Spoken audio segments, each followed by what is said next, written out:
So that what? Nothing. You hit the live button mid-sentence, so I had to stop what I was saying. How you doing? Good. How's your week? Well, we were supposed to be in Tennessee this week. Oh. And that got canceled. It did. We're supposed to be in a cabin in the Smoky Mountains with Nate's family. So I had an entire week of work off. So that was nice. Was it nice? Uh-huh. What was your favorite part about it? I got a lot of baby clothes sorted through.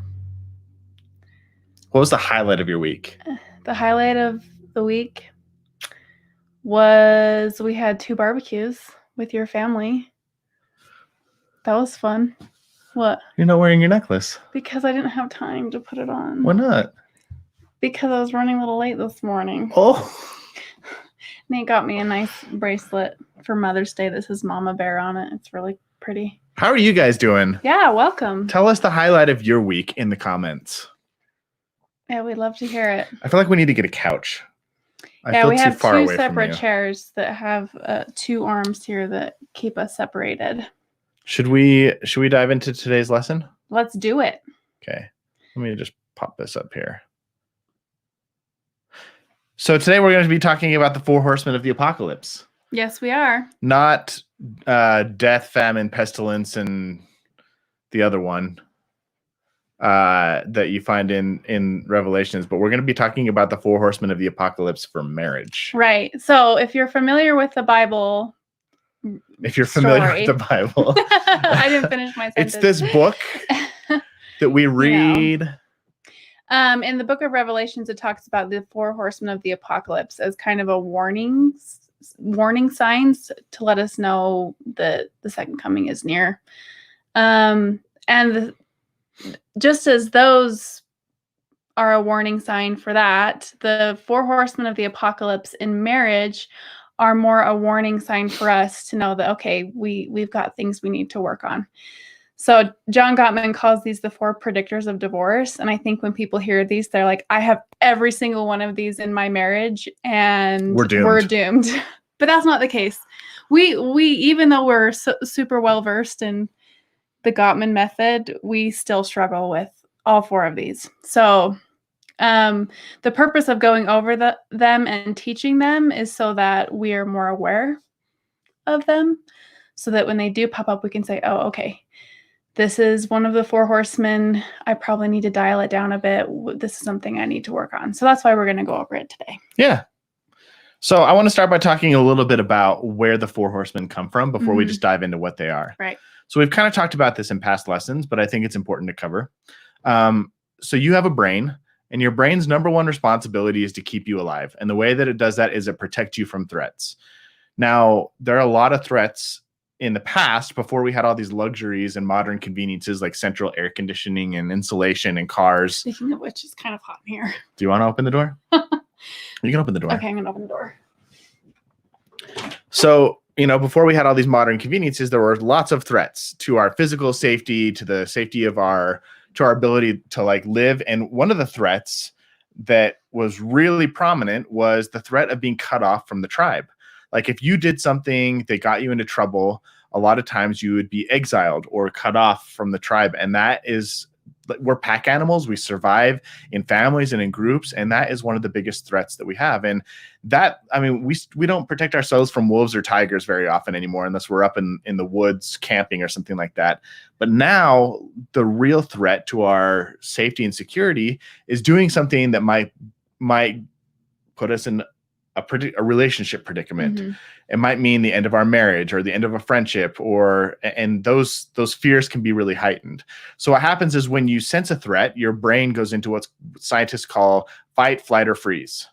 And basically, the part of your brain that is responsible for empathy and creative thinking and compassion and logic, it shuts down, and the emotional survival part of your brain kicks in. It's the amygdala. It's like the most animalistic part of your brain. It kicks in and it makes you stupid, and it makes you and it triggers these behaviors that are referred to as the 4 horsemen of the apocalypse. So I want to re-echo what Angilyn said, which is that one, if you as we go through these four horsemen today, you're going to notice that many of them are like your horsemen. There are things that you resort to when you're feeling threatened, when you're feeling like things aren't going well in the relationship, when you're feeling hurt. And I don't want you to think that if that's the case, that your marriage is doomed to failure or you could never be in a healthy relationship. I want to go back to the Carl Jung quote that I brought up a couple weeks ago. And the quote is, "Until you make the unconscious conscious, it will direct your life and you will call it fate." Now, people who don't know about the four horsemen of the apocalypse, their lives are ruled by these four horsemen, right. And they don't even realize it. And then when things happen, like they get their feelings hurt or they become passive aggressive and get into these emotional stalemates that last for days or weeks, and their marriage just kind of erodes and falls apart. They just go, "Oh, I guess it was just fate. I guess this is just we just weren't a good match. Yeah, we didn't. It wasn't the right person. We weren't meant to be. Or maybe there's something wrong with me." And ultimately, there's not something wrong with you. You didn't meet the right person. It's just you weren't aware that these four horsemen existed. But when you make those things that are unconscious conscious, all of a sudden you give yourself power to actually impact the amount of impact that you get to impact, how much impact these things have on you. Does that make sense? You can interrupt that fight or flight response. Yep. You can have a moment where you can say, okay, before I switch into this amygdala mode, is there something logically that I can do? Yep. Instead. So the goal here is to beat your instincts. It's to beat your instinct is going to be to go into the four horsemen. And if you can sense them coming on and you can stop them from happening before they get out of control, what happens is they don't have an impact, like a big negative impact on your relationship. So that's right. We want to talk about what those four horsemen are, and then how do you cut them off at the pass? How do you prevent them from taking over your marriage? Stephen Covey calls it being proactive versus being reactive. I like you. You're so smart. Thanks, honey. Should we go and see if we have any comments? Let's. Jamie says the best thing about her week was that she goes for 5 to 7 mile walks in city parks for exercise. Sounds so nice. We should do that today. Let's go for a nice 5 mile walk. I think it's great. My friend walked a marathon yesterday. Who? Lauren. Good job, Lauren.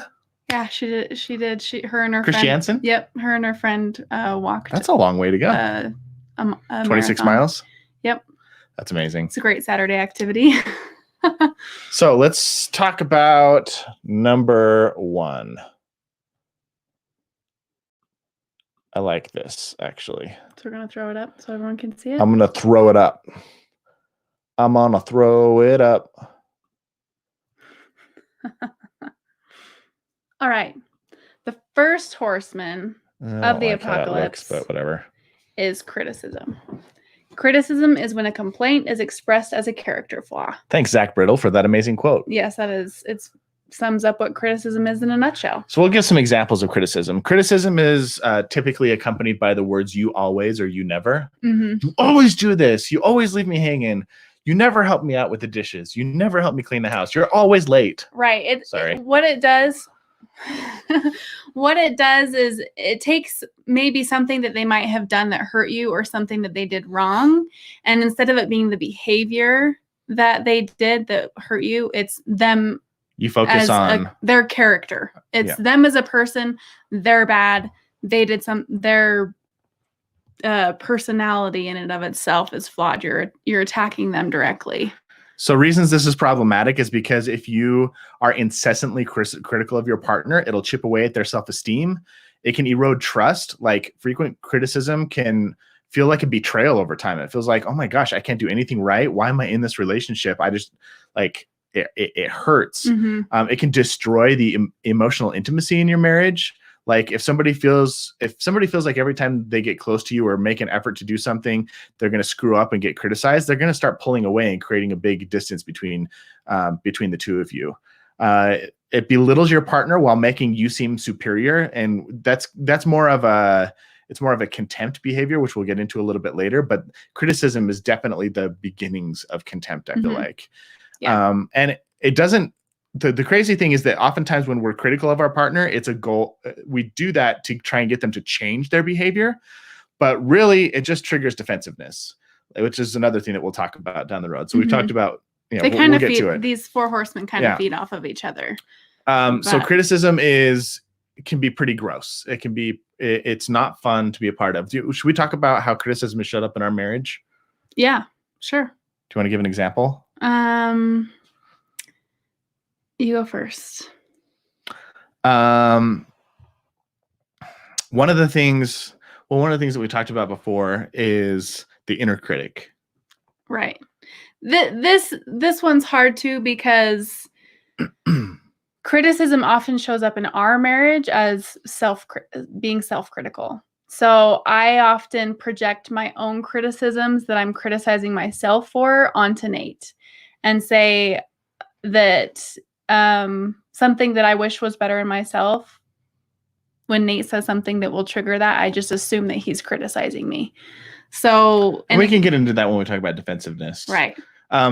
Let's talk about, so I think a really common criticism is cell phone use. Yeah. So a common thing that we talk about in our marriage will be like, I'll walk in the door and this is something I did recently that was a bad choice. So I started noticing that Angilyn was spending a lot of time on her phone. And so what I started doing is recording without knowing what I was going to see every time I walked into the room that Angilyn was in. And I just wanted to see how many out of those times when I walked into the room, Angilyn was on her phone. And I would walk in and I'd be recording her. And then she'd look up and be like, ugh, and feel criticized. And I was doing it to make the comment of, you're always on your phone. This is ridiculous. Every single time you walked in the door. And then I would show her, the recordings. Look, here's the 3 times today and the 3 times yesterday and the 5 times the day before. And they started to add up, and it was an attack on her character more than it was a complaint of something that was occurring. And it wasn't a very mature thing to do. And on the flip side of that, receiving end of that criticism, it didn't make me want to be better. It didn't make me want to change. It just made me feel really bad about myself. And probably angry at me. Right. And the other thing that's really interesting is the things that we tend to be most critical of in our partner are typically our own personal flaws. So I know one of the things that you tend to be critical of me about is the way I eat, especially when you are not eating healthily. That's true. Like, we try and eat healthy, but we fluctuate. It goes in waves. And when I'm most self-conscious about the way that I'm eating is when I will most kind of dig at Nate if he happens to bring home a pint of Ben & Jerry's or something. I've done that many times. Anyway, So criticism is not healthy, especially if it happens over an extended period of time. Should we jump on to the next one? Yes. So criticism oftentimes triggers defensiveness, and that's the second horseman of the apocalypse. And oftentimes these two coincide. Usually when someone criticizes, then it just triggers defensiveness in the others. So defensiveness is oftentimes if somebody brings up a time when they've been hurt or an issue that they have, you usually will cross complain. For example, if Nate comes in the room and says something about me being on my phone, a defensive response is, well, you were on your phone a lot today too, so you shouldn't even be talking. And it just turns into this back and forth of, does that ever go well? Complaining. It never goes well. Yeah. It doesn't. Another way that people are oftentimes defensive is they play what's called the innocent victim. And that sounds like this. I guess I just can't do anything right. It's always my fault. Horrible wife. I guess I'm just a crappy husband, and maybe you'd just be better off without me. And it's this whole, like, it distracts from the actual problem that's happening. Right. Because typically defensiveness comes up when a partner's trying to address an issue in the relationship. And rather than being able to talk about the relationship, now it's about trying to talk about, now we have to calm the other person down. Mm-hmm. It's like, no, you go from talking about cell phone use to, you're not a bad wife, you're not always the problem. And it's a way for this person to avoid confronting the thing that they're insecure about. I will claim that defensiveness is my number one horseman. Yes. I struggle really bad with defensiveness. If you're watching live or on a recording, I would love it if you would type in the comments, as we go through these horsemen, if one of them is something that you resonate with and you're like, oh my gosh, that's me, type it in the chat, like, that's me, criticism, or that's me, defensiveness. Yes. And as we go through here, I'll tell you what mine is. It's coming up next. Well, and the thing with defensiveness for me is I often will interpret even a neutral tone from Nate as being critical. So an example of this is, let's say Nate comes into the room and he says, so what do you got planned for today? Seems like an innocent enough question, right? This is like the worst thing that I can say to Angilyn. But it immediately puts me on the defense. It's like, in my head, I interpret Nate saying, if I don't micromanage you, you're not going to get anything done today and you're just going to waste your day. And that's not what he's saying at all. He's saying, what do you got planned for today? He's just interested in my day. Trying to coordinate schedules. But I immediately interpret that as a criticism and become very defensive. And I don't like it. Or if he comes home and says, so what did you do today? How's your day? Tell me about your day. And I'm always just like, I did lots today. This was a hard lesson for us to prepare because it forced us to confront the ugly parts of our relationship. Like we had to have conversations about, hey, what's an example of you doing the thing that you hate most about yourself? And I immediately got defensive. He was like, well, there was this one time when you did this. And I was like, we can't talk about that. Yeah. I didn't do that. Yeah. It's funny. Defensiveness is hard. And it's hard. Like it's what oftentimes criticism and defensiveness come in a pair where one partner is overly critical and the other partner is overly defensive. But in the case of like me and Ange, it's also really hard because Angilyn, I think exactly what she said, does have a really strong inner critic and projects what she thinks I'm thinking, what she thinks about herself onto me. Right. And like there are things that I can't talk to Angilyn about right now in our marriage. One of them being goals. Yeah, like we can't talk about goals I can share my goals with Angilyn, but she can't share her goals with me because if I ever check up on her about like, hey, how's your exercise goal going? She immediately takes it as a criticism, as me saying you're failing at your goal. If I don't check up on her, she's not going to do it. I need to babysit her. So goals. This is something that I'm working on, is being able to talk about goals without getting fired up and defensive. Because I can set my own goals and I will write them down and I will work on them myself, but I don't share them with Nate. Which is really sad for me. I'm not going to lie. Yeah. I would love to get better at that. I'd love to be more involved in that area of your life and feel like I'm a supporter and not a critic. Uh-huh. Yep. So defensiveness is my number one that I need to the number one that I need to work on for sure. So let's talk about the antidote to defensiveness. For anybody who's like a naturally defensive person, it's like, well, what do I do? Well, how do I work on this? Like we always talk about, hey, let's go work on ourselves or go work on stuff. But we want to give you solutions. Like we told you, all these lessons are supposed to be practical. So we'll go back and talk about the answer to criticism then. I thought we were going to talk about I'm sorry. We skipped over criticism, didn't we? Did we talk about? I just thought we were going to talk about antidotes at the end. But. Oh, we can do that. Should we just go on to contempt then? Yeah, let's just summarize what they all are, and then we can summarize what the antidotes are. That's a good idea. I like the way you think. Thanks, honey. Okay, so contempt. Contempt is my number one, and contempt is what Dr. Gottman calls the sulfuric acid of love. He says this is the number one leading indicator or predictor of divorce. If contempt runs rampant in your marriage, it basically means your marriage is going to fail. And I am a naturally contemptuous person. And it's something that I work on a lot. And I'm grateful that I have a patient wife, even though she's a little defensive sometimes.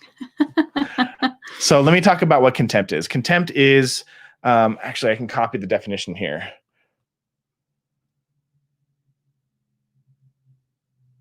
I don't know if this whole thing will fit, but we're going to try. Yep. Contempt is when you are truly mean.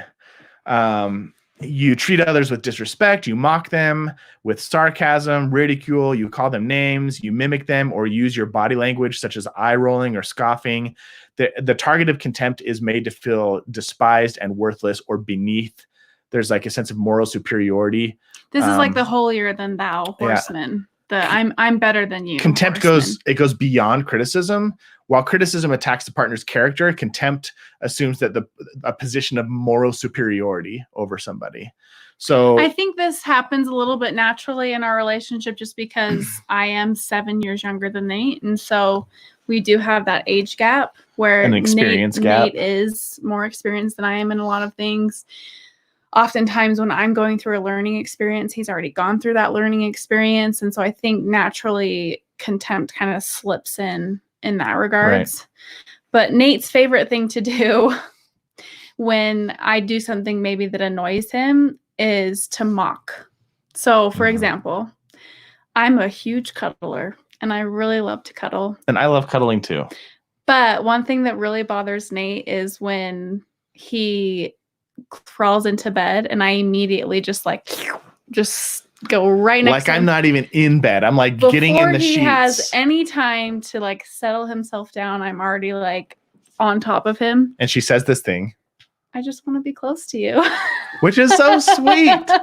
Which is so sweet. But sometimes like before my head even hits the pillow or I have enough space to lay down and on our huge mattress, it feels like I'm literally on the edge of the bed about to tip over and she's like right there and I don't have anywhere to go. And I'm like, I get a little just let me get settled with cuddling. So my response to that has been he'll smother me. To smother her. Like I roll over and I go, I just want to be close to you. And I scoot right up and I get on top of her and she scoots to the other side of the bed and I push her right up to the edge. And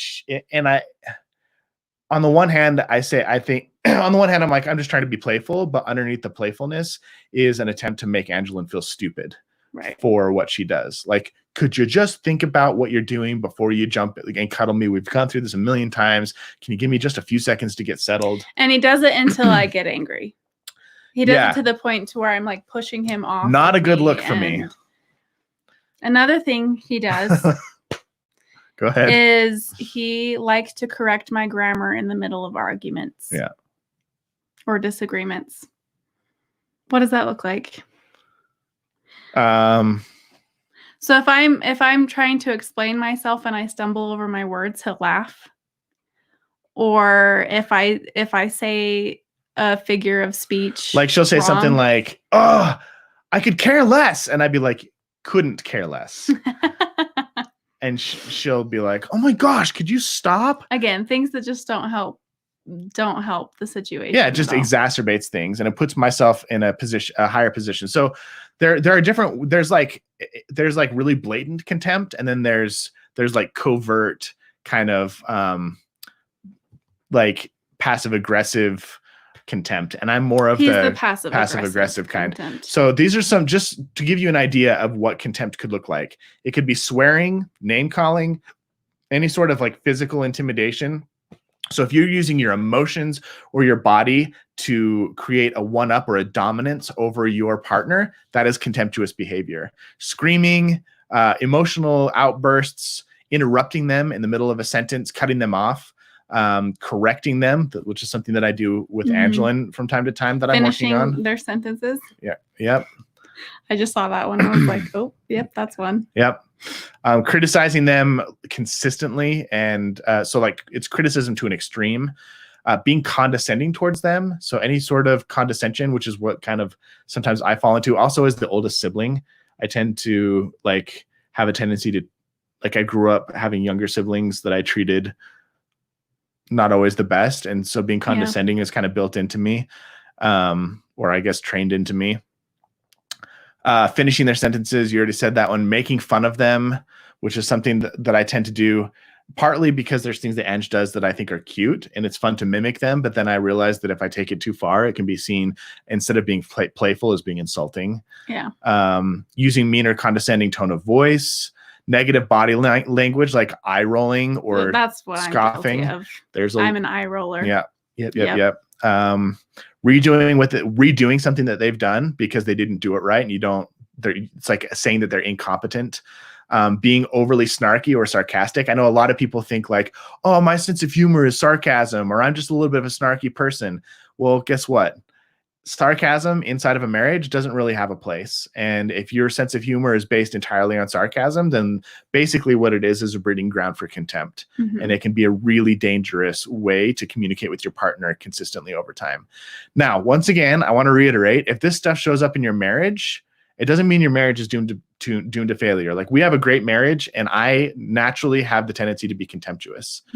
What we're trying to tell you here, once again, is if you're aware of it, you can do something about it. So because I'm aware that I am prone to doing some of these things, I consciously have to work on them to make sure that I don't hurt my wife. It's just part of who I am, part of who I am is that I revert to contemptuous behavior when I feel annoyed or threatened or angry or upset, or when that fight or flight mode kicks in. Right.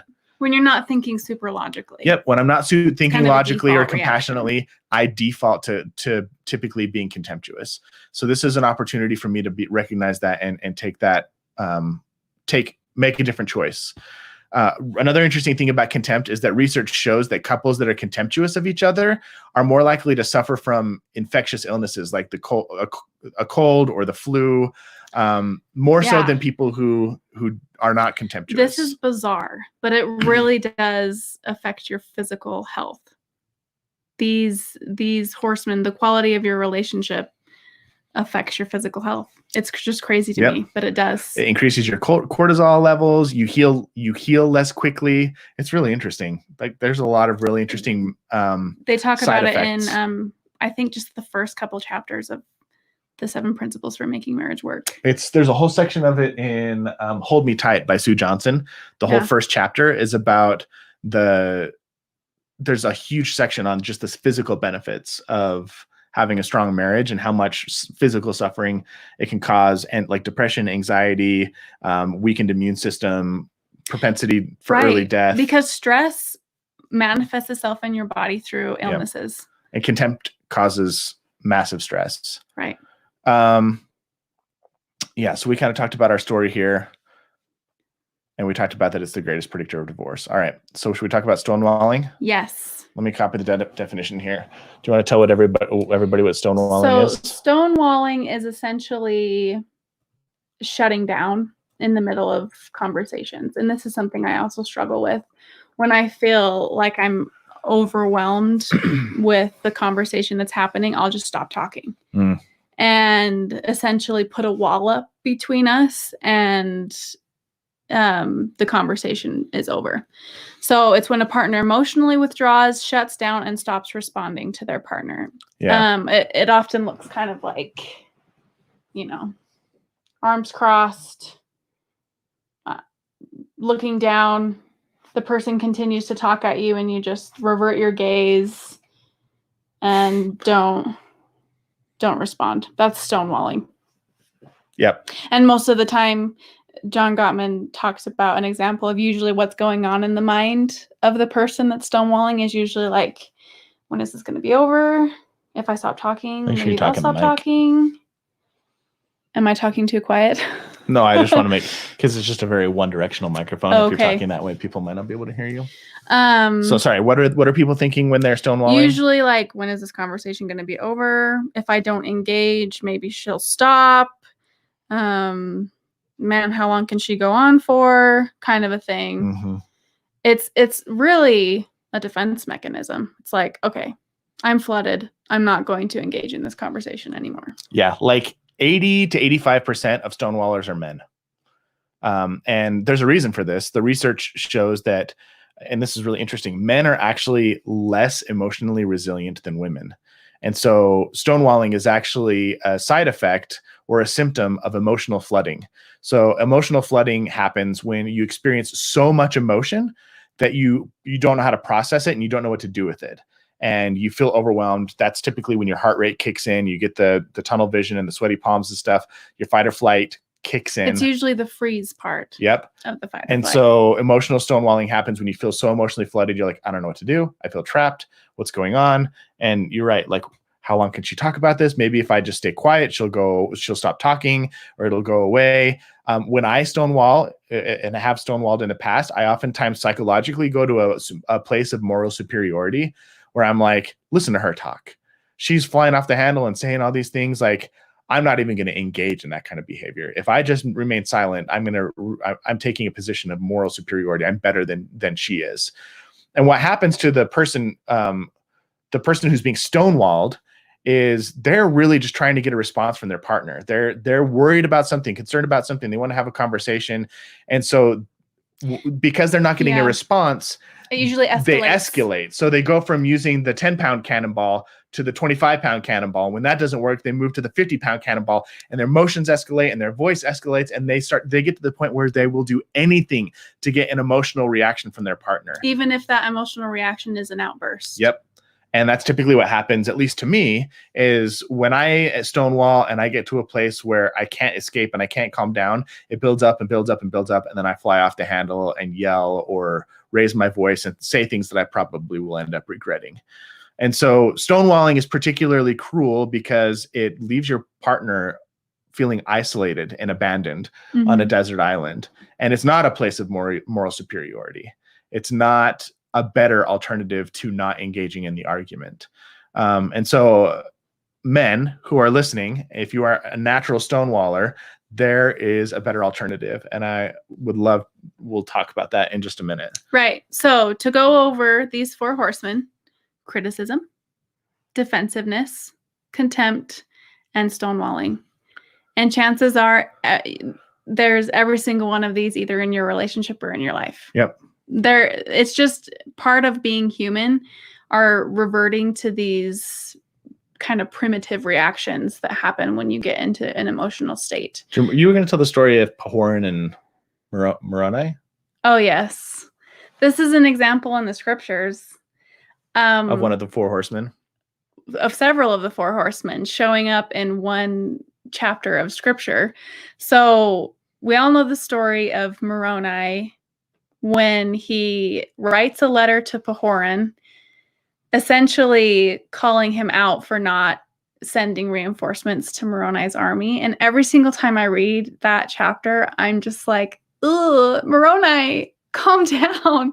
Stop saying these things. They're so mean. But he says, he's like, don't you care about us? He calls him a traitor. He tells him that if they don't come soon, he's going to go send an army and kill them all. And it's just so we've got criticism going on there where he's criticizing Pahoran as a leader, and he's threatening him. Contempt. Which is contemptuous. He's putting himself in a higher up state, saying that he's more righteous than Pahoran, and Pahoran is being unrighteous, and he's also lazy. Physically intimidating him, saying he'll come and kill him if he doesn't. And physically intimidating. Yeah. So there you've got criticism and contempt right there. And what this chapter illustrates to me is a lot of times when these 4 horsemen are showing up in the relationship, it's because assumptions are being made. Assumptions about where the other person is coming from. Again, when I get defensive, a lot of the times I am making assumptions about what Nate is thinking. And I'm assuming that he's thinking the worst possible thing, which is sad. It's sad that I in my brain, I revert to painting Nate in the worst possible light. And that's what Moroni did in this situation. And again, Moroni was in a very difficult situation. His men were dying.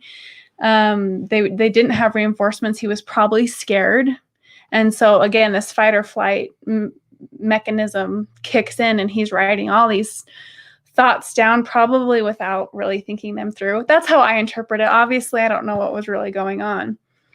But Pahoran now responds with more of the antidotes, which we're going to get into, of how to respond when these 4 horsemen start creeping up. Pahoran could have been like, forget you, Moroni. He was in a situation where his kingdom had been overrun by rebels, and he had been forced to go into hiding. And instead of getting all defensive, which would have been super easy for him to do, or stonewall and just not respond to Moroni, he responded and said, you censured me. That was his words. Essentially, you really criticized me in your letter, but I know you meant well. I know you were coming from a good place. And instead of getting angry at you, I'm going to ask for your help to come help me so I can help you. And instead of the situation turning into an utter disaster, Moroni was able to know, oh, Pahoran isn't all these things that I thought he was. He just needs my help. He was able to help him. They were able to get all the reinforcements they need and be successful. So when we want to bring these antidotes in the relationship, we're turning an adversarial relationship into a partnership. It's okay. Every now and then they are going to creep up in the marriage, and your partner's going to do it without thinking. but you can respond in a certain way that kind of stops it dead in its tracks and helps you move forward in a better way. So, antidote to criticism is what?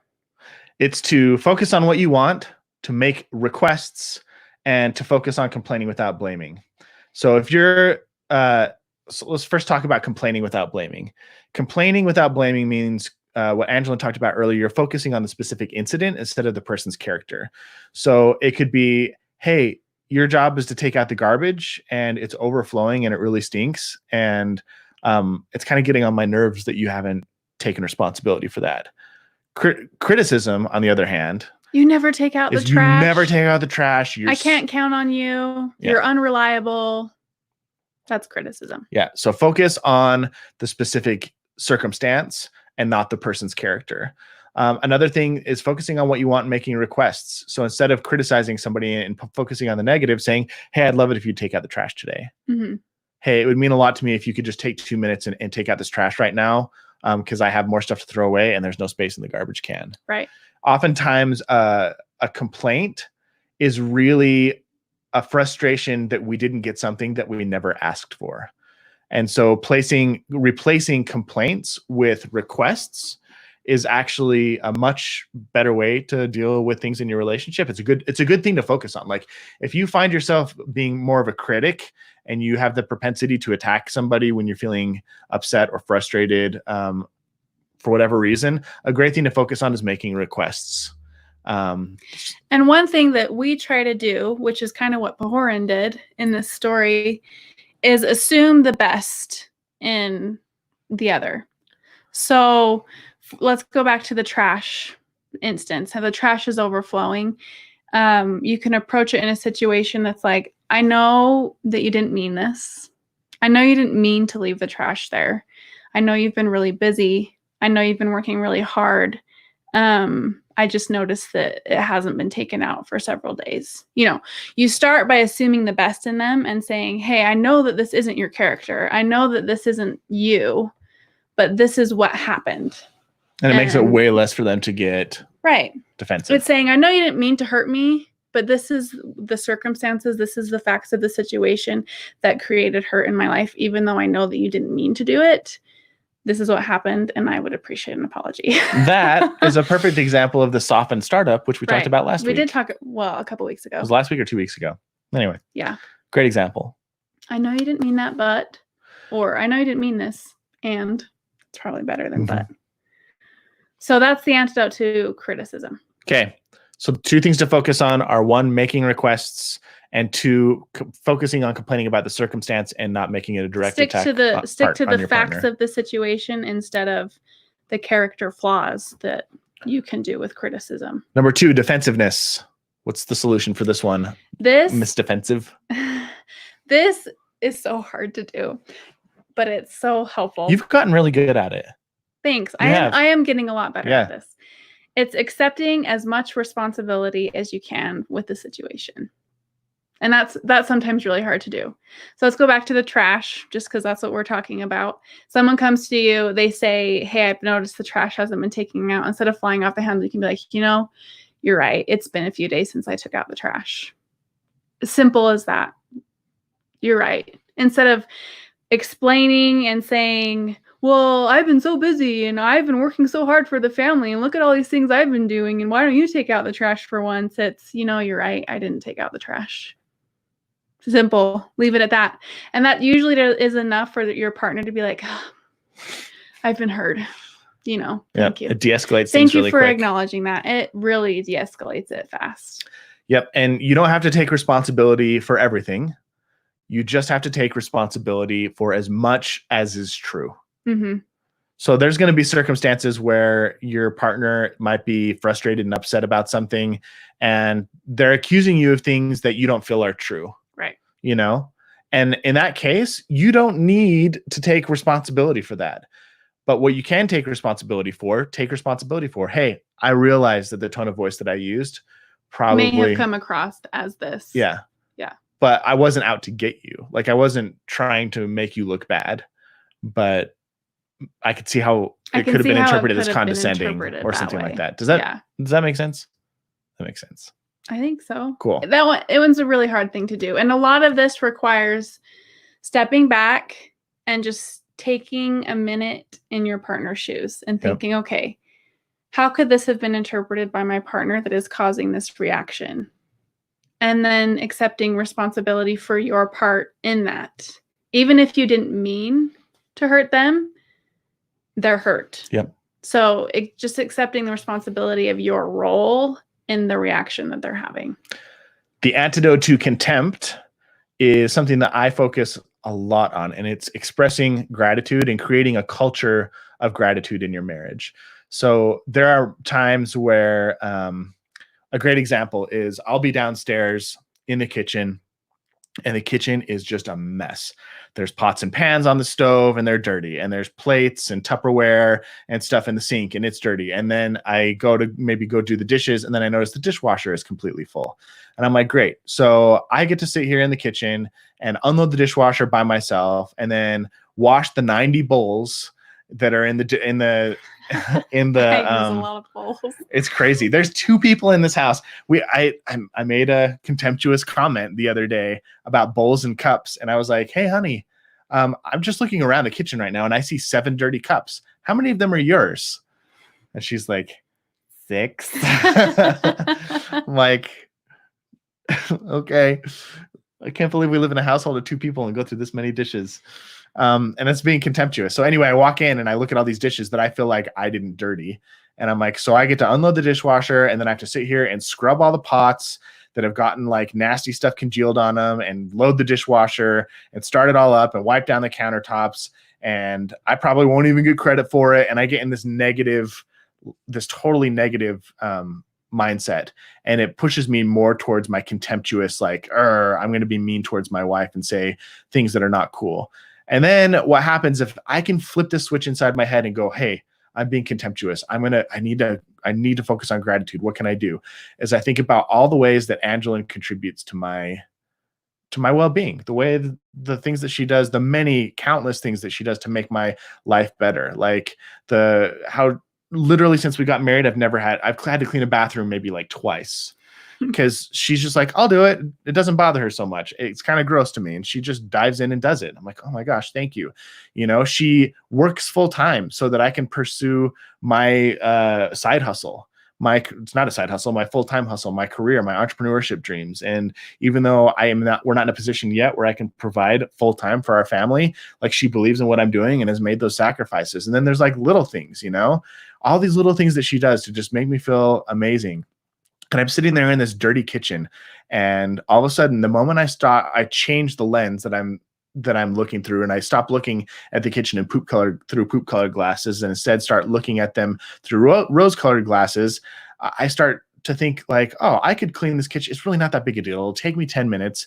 And also, what a great gift that I can give my wife. I know she hates doing the dishes. She hates unloading the dishwasher. And how nice would it be for her to come home from work today to a clean kitchen, like, without me making a fuss over it? That's one thing that I can do to maybe make her life a little bit better and show my gratitude and appreciation for her. And then all of a sudden, I'm looking forward to cleaning that kitchen, and those contemptuous thoughts have gone right out the window. And so gratitude by far is more powerful than contempt if you can just shift your mindset a little bit and really start looking for the ways that your partner makes your life better. So definitely gratitude is a winner for when it comes to contempt. Honey. Yeah. Stonewalling. So an antidote. That's one of those moments I could have done it and I didn't. An antidote. I'm proud of myself. You're so great. Thank you. An antidote for stonewalling is taking a step back and taking a break. Recognizing when you are emotionally flooded and saying, hey, I'm feeling a little flooded right now. Can we take a 20-minute break? And then you go separate. What do you do on that break? Self-soothe. What does that mean? Taking deep breaths. Anything that'll calm down your physiology. Right. Anything that you specifically need to do to calm down your physiology. Bring the high emotion level down to a more manageable level.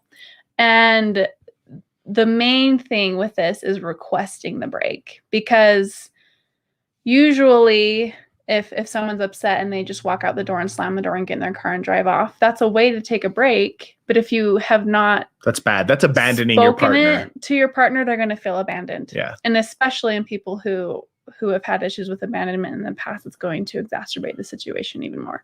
Yeah. So you request this break, you set a specific time for that break, and then you always come back after that break and reconvene. If it's been 20 minutes that you set and you're still not calmed down, you come back and you say, look, I need a little bit more time. Let's come back in an hour. However long you need. But yeah, so one of the mistakes that people make when they're asking for a break. So first of all, either one of you can call a break. If you're noticing your partner is feeling emotionally flooded, call a break and say, it looks like you're getting emotionally flooded. You're starting to either shut down or maybe you're becoming critical. I can tell that this conversation is. Let's take a 20-minute break. Yeah. The person who calls the break is also the person who reconvenes and brings up the topic again. Now, a lot of people, especially people who get emotionally flooded really easily, they use the break as an opportunity to run away from the conversation and never have it. That is not what the purpose of a break is. It's not a get out of jail free card. Mm-hmm. It's an opportunity to calm yourself down so that you can get into the right mindset to come back and speak about this topic in a compassionate and logical and empathetic way. Now, if you're incapable of doing that, it's a great sign that it's probably time to reach out to a therapist or somebody who can help you navigate one of these conversations. Like, that's the role of a therapist or a counselor, is to help couples navigate things that they can't navigate together. And if there's a conversation that comes up that repeatedly sends somebody into emotional flooding, great opportunity to go get a little bit of support and help. That's what we do. Mm-hmm. We've had conversations that no matter how many times we have them, they always end up with someone being emotionally flooded. Yeah, we just have a hard time having the conversation. So we go find our therapist and we say, hey, this is a topic that we just we're not making headway on. You know, one of us is getting overwhelmed talking about it. Can you help us out? And she provides a new perspective, helps us navigate the issue. And then we walk out of the office and we're like, oh, that felt good. We made some progress. Mm-hmm. So great. That's a great signal. And the goal here is always to get yourself back to a baseline where you can access compassion, creativity, thoughtfulness, and just be logical about things. I think another hiccup that you can run into in this is if you take those 20 minutes and then just replay the argument in your head over and over again. That's not and what think your of all break the is things that you wish you could have said. I know sometimes if I go take a shower, I think I could have said this or I could have said this, and it just riles you up even more. The purpose of the 20 minutes is to calm down, lower your heart rate, be able to tap back into your logical brain instead of your amygdala. Yep. So that wraps up the Four Horsemen of the Apocalypse. They are dangerous. They will eat your marriage alive, but only if you don't know the antidotes. And that's what we shared with you today, is the antidotes to the Four Horsemen. So let's review. And how to recognize when they creep up. So criticism is number one. Antidote is complain, don't blame, and focus on what you want. Perfect. Defensiveness. Antidote is take responsibility for as much as responsibility as you can. As much responsibility as you feel is true. Yep. And then contempt. Antidote is gratitude. Build a culture of gratitude. Shifting your mindset to gratitude. And then stonewalling is self-soothing and taking breaks. Self-soothing. Self-soothing. I always have a hard time. You did so good. Saying that alliteration. Yeah. So our hope is that this lesson didn't freak you out and make you go, oh my gosh, we're doomed to failure. Our hope is that after learning about these Four Horsemen and the damage that they can do, and also how simple it can be to make the shift and kind of take away the power of the Four Horsemen in your marriage, that you're walking away feeling hopeful, that you have the tools in your tool belt that you need to start practicing, so that these Four Horsemen don't have power over you or your marriage anymore. And the cool thing about this too is it gives you a more realistic view of what a relationship looks like, because even the best marriages have some sort of an element of these four in them.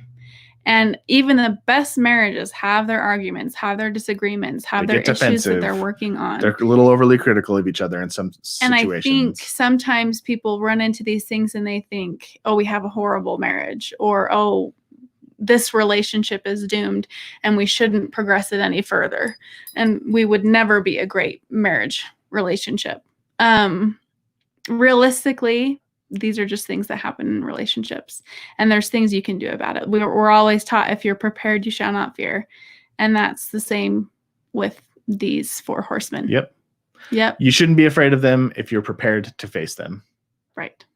That's the whole reason that if you think about the original four horsemen of famine, plague, pestilence, and death, like it's a huge reason why we have food storage. It's a huge reason why we vaccinate ourselves. It's a huge reason, like we take preventative measures so that these four horsemen aren't as scary to us. So we know we have somewhere to go if danger comes along. We know that we'll have food for our bellies if food isn't available everywhere else. We know we'll be protected from diseases if they start plaguing the world. And we have a plan. And if you have a plan and you know how to recognize these things, you can overcome them.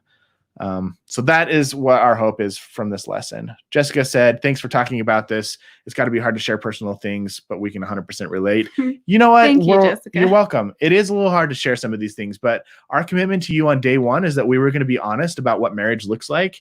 And if I'm really honest with you, we have an amazing marriage despite our weaknesses, despite the fact that Angilyn tends to be defensive and I tend to be contemptuous. Like those are our weaknesses that we have. And as we face them head on and learn to overcome them, we become stronger and better versions of ourselves. And this is like, these four horsemen of the apocalypse are some of the greatest gifts that I've been given personally. Like understanding what they are has given me an opportunity to reflect in myself of like, why am I doing these things? And how can I be more conscious in my day-to-day life? And how am I impacting other relationships by having these behaviors creep into them? And it's made me a better version of myself. So our weaknesses and our insecurities and our, the things that we do that are flawed can actually turn into strengths and opportunities for growth. Yep. Amanda said, thank you for being so vulnerable. Just discovered these classes this week. I'll be listening to them and re-listening. You're welcome, awesome, Amanda. Thanks for tuning in. Yes. So that's all we have for this week. If you have any specific questions, again, we'll hang out for just a couple of minutes if you have questions that you'd like us to answer. Before you go, make sure that you like or subscribe. If you're watching on Facebook, make sure to like the Mormon Marriages page. If you're on YouTube, hit the subscribe button. And we would love for you to get alerts when we do more of these in the future, because we're doing them every Sunday right now. Maybe when normal church picks back up, we'll do them less frequently. Once every other week And also submit your questions. Like if you guys have topics that you want us to cover or areas where you feel kind of hung up in your relationships, we would, whether you're single or married, we'd love to have some conversations specifically about stuff that is relevant. So, yeah. Anything else you want to talk about? Nope, that's all. Share it with your friends. Tag somebody who needs this in the comments. We love you guys. Yes, we do. Should we hang around for a few minutes in case people have questions? Just a minute or so. If we don't get any questions, we'll leave. Sounds good. My foot fell asleep. Did it? It really hurts. And it's still hurting. Emily said, great review of the Horsemen and Antidotes. Thanks for your personal examples. You're welcome, Emily. You're welcome. Thanks for tuning in. Here's a question. Great question by Jessica. Having hard conversations are difficult for me because I just cry and shut down. What can I do to improve? You are not alone, Jessica. I think that is a really common reaction when you are emotionally flooded.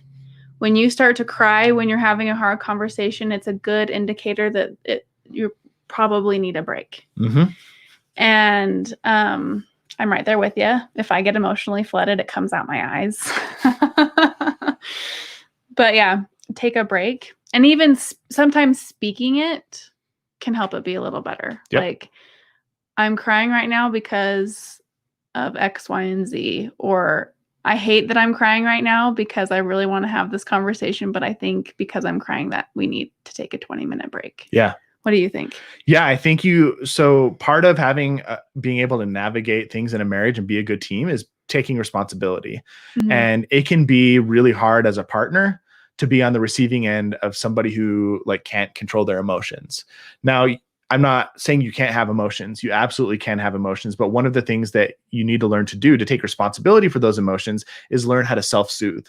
So experience those emotions and communicate them in a way, or deal with them in a way that still allows you to have these hard conversations. It's not fair to every time a hard conversation comes up, you can't talk about it because the emotion is there.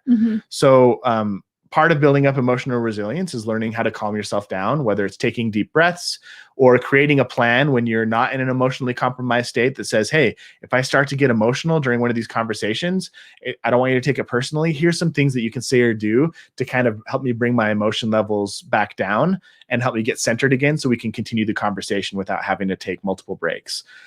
Being able to ask for a break when you start to feel emotion, and then being responsible enough to come back after you've calmed down and say, hey, I'm ready to finish that conversation that we started. Like, that goes a really long way as well. So the emotions are not bad. Like, experience the emotions, but start training yourself to experience the emotions in a way that allows you to kind of have access to soothing yourself, your partner. You can actually request soothing from your partner and find a way to complete the conversation, whether it's after taking breaks or finding ways to kind of deal with the emotions in a way that doesn't interrupt your ability to have the conversation. And I like what he talked about of talking about it with your partner when you're not in an emotional state. Let's say 3 days later and you're fine and you guys are in a great place. Like, hey, I've noticed that when we have really hard conversations, I tend to get emotional and cry. Let's talk about that a little bit and see what we could maybe do to prevent that, or and make a plan when you're not in that emotional state. So that's a great question. Yeah, this is a good question by Suzette. She says, what can you do if the person you're arguing with won't allow a break because they feel you are running? So this happens typically when your partner doesn't trust you to come back and pick up the conversation again. So what you need to do is make a commitment during the break that, hey, once I'm calm, I will come back and reinitiate this conversation. The biggest mistake you can make when you're calling for a break is not pick up the conversation again, because then it sends the signal to your partner that you're really just running away, and you're using this technique for soothing yourself as an opportunity to avoid conversation. Yeah. And again, talk about it when you're in a great state. Say, hey, I learned this thing the other day that when I get in an emotional state and I struggled to finish the conversation, it's a really good idea to take a break. Next time we have this kind of a situation, I think I might try that. I think I might ask for a break and then reconvene so that they're expecting it and that they know that it's something that you're committed to coming back to. So talking about it when you're not in an emotional state is good. This is another good comment from Suzette. She says, I struggle with being defensive, but I overcompensate with taking responsibility for everything, even if it's not my fault. And I don't want to create more contention. Have you encountered this? Yes, this is being overly responsible. This is oftentimes the innocent victim. Okay, it's all my fault. Right. It's all my fault. I'm just a terrible wife. It's my fault that we're doing that. We're having this conversation. And a lot of times I do this when I'm feeling really guilty. Like if I feel really guilty that I've made Nate upset or something, then I'm like, oh, never mind. I'm sorry, it's my fault. I'll take the blame for this. So I get where you're coming from of that. That's kind of the victim side of the defensiveness. Yep. So what you do there is you stop taking responsibility for things that aren't yours to be responsible for. Take responsibility, get good at, even like if you have to sit down and journal, this would be a great journaling exercise, is think about an argument you recently had where you took responsibility for everything and played the victim. It's all my fault. And then write down what was my fault and what wasn't my fault, and be honest. And what role did I play, and what did I not have control over? Because there's a lot of things you don't have control over in those situations. Do you have an example of things that maybe wouldn't be your responsibility to not take responsibility for? Yeah, you don't take responsibility. So if your partner flies off the handle and says something mean to you, and they say it's your fault because you upset me, no. That is not the case. You might have said something upsetting, yes, but what comes out of their mouth is their responsibility. You're not responsible for the reaction of your partner in the situation. Yep. It is possible to be upset or hurt and still be kind and compassionate. It's possible. We can do it all the time. Like sometimes when we reprimand a child, we do it in a tender and kind and loving and patient way, but we don't do the same thing with our partner. So we know we have the capacity to do it.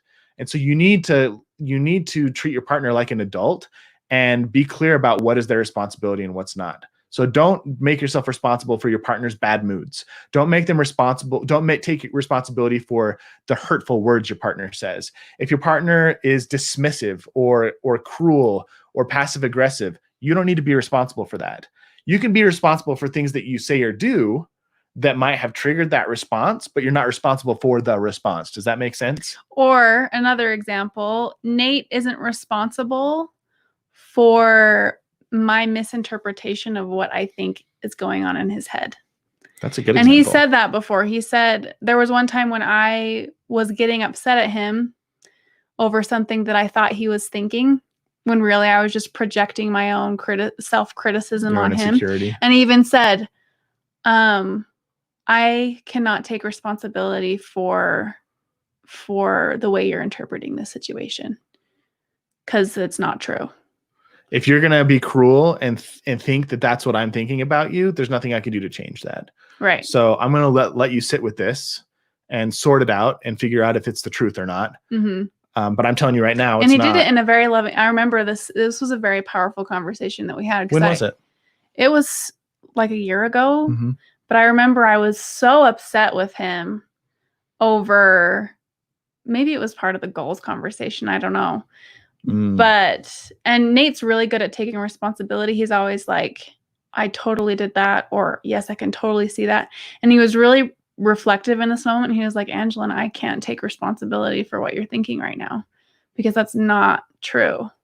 I'm not thinking those things about you. And it helped me to really recognize that this is a me thing. I am being critical of myself. He's not the one being critical of me. Yeah.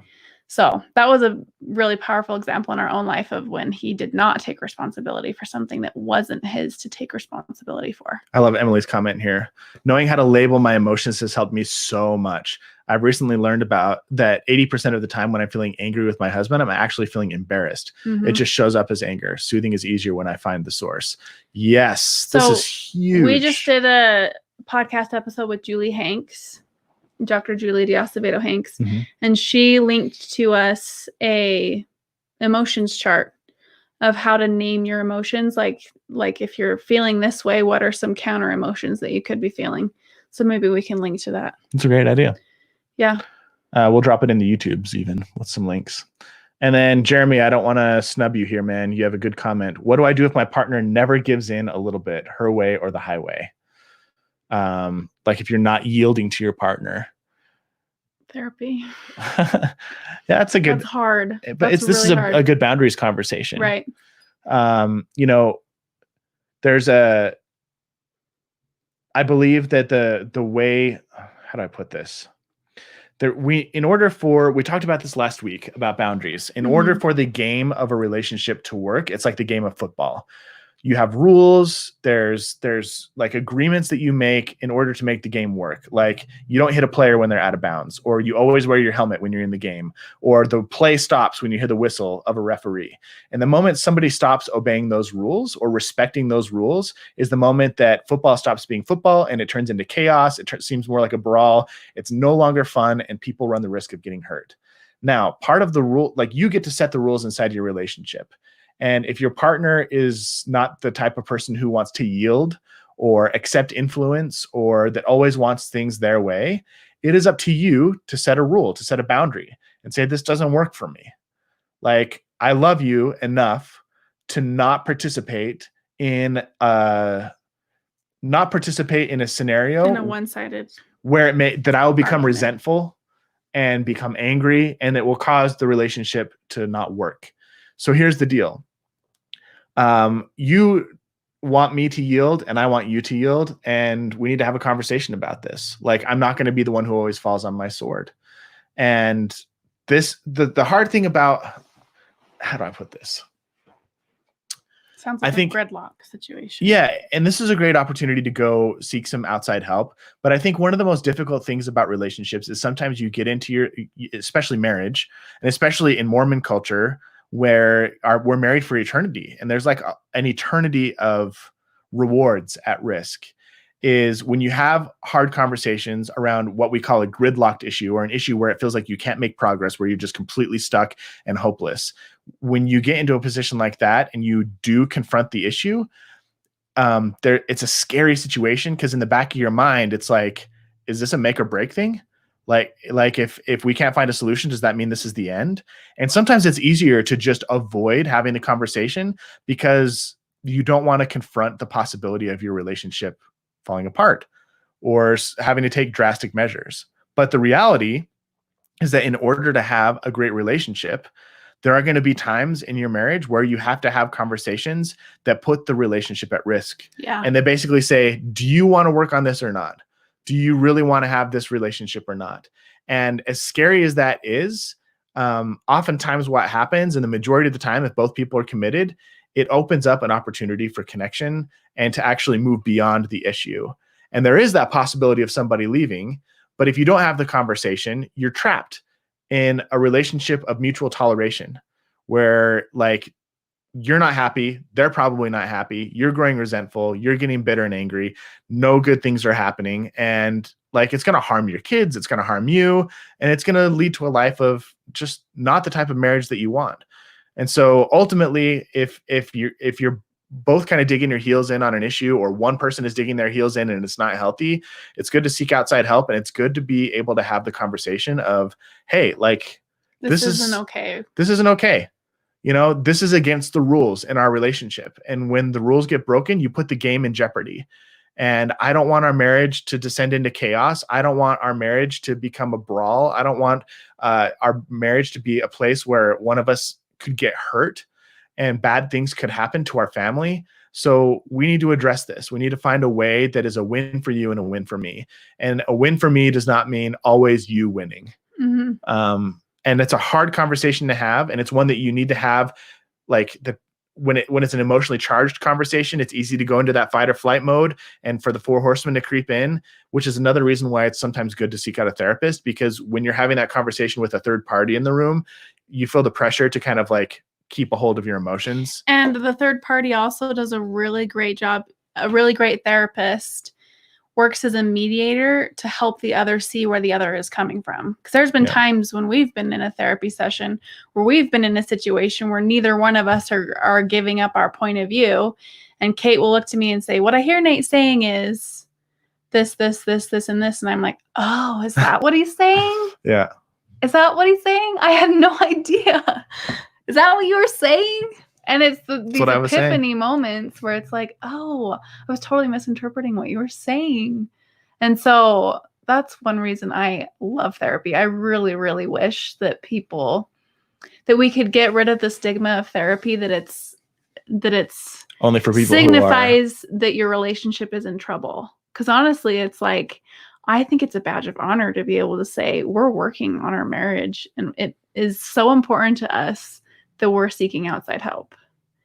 But sometimes it's hard for people to get to that mindset. Yep. But fantastic question. Really tough. Great conversation, guys. Really tough situation too. But any other questions before we head out? Thanks for your questions. I don't see any other ones trickling in. Okay. Thanks for hanging around with us, everybody. This went from being our shortest lesson to our longest lesson because of the awesome questions. Yes, our YouTube channel is called Mormon Marriages. And if you, trying to think. Yeah, you can just look it up on YouTube. Just type in Mormon Marriages and you'll see the logo up here in the upper corner, right over Angilyn's head, right there. Here. This is the logo. That's the logo. So you'll be able to find it. All right, guys.